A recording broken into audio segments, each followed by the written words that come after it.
capturing a brand's position.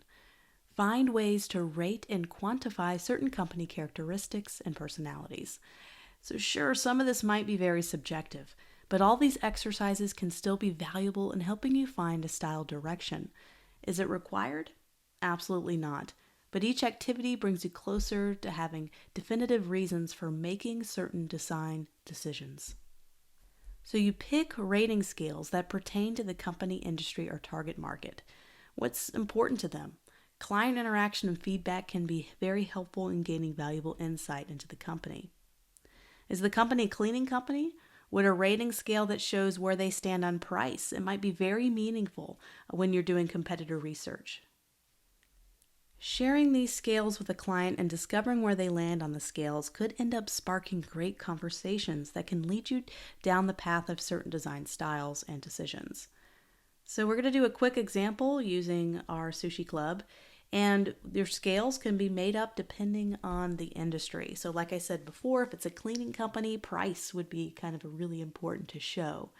And so for this example, we're talking about a restaurant, we're talking about sushi, we're talking about takeout and delivery. So a lot of things are a matter. So one thing could be how fast they are at delivery. Are they going to be faster than their competitors? Are they going to be slower?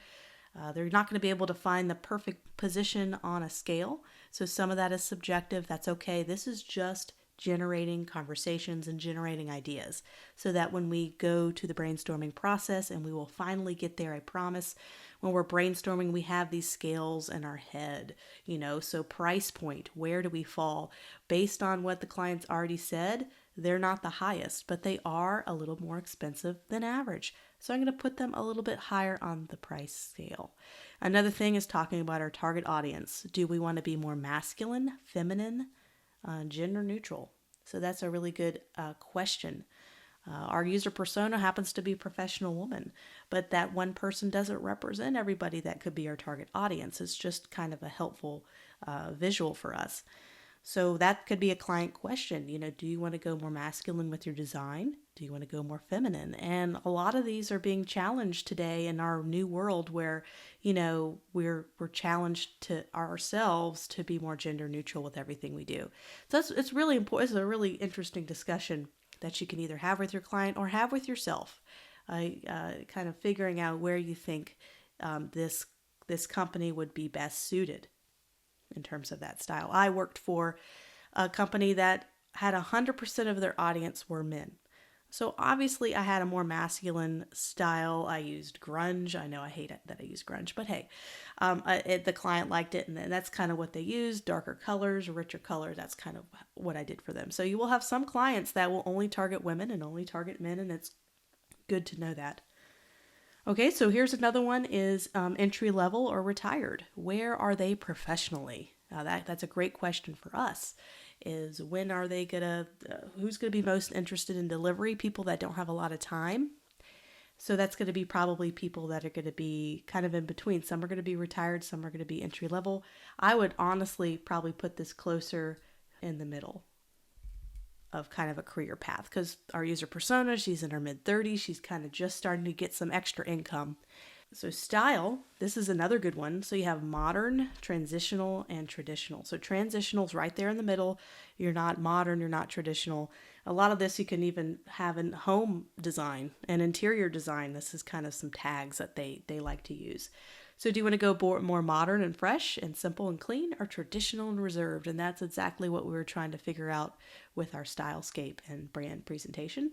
So I think they're going to kind of sit in the middle. I know that's not going to be super helpful for us, but it's good to know whether they're going to be ultra modern or ultra traditional. That would kind of change how we approach the brand too. And you don't have to use these for your client. I just picked these because I thought they would be relevant to my industry. So bold and reserved. Style, design. Are you going to be reserved or bold? And that's exactly what the stylescapes were helping us figure out. So bright or neutral. Once again, that's another style. If you were to present and have the client rank these and put it on a scale, 1 to 10, and trying to figure out where they are, this could be very, very insightful. So, desired audience characteristics. Who do we want to be our client? Not who is currently our client, but who would we like to be our client? Are they going to be rule breakers or rule followers? So that would change your whole design. So if you're a youthful clothing brand and you want to target young people who are interested in changing society and going out there and just kind of being a rule breaker in a positive way, that would be an interesting insight to the audience. What if they're rule followers, and what if it's a financial institution, and you have people who, feel like they do all the right things and they're going through all the right steps. So this is all very open-ended and open. It's just a way to open discussion.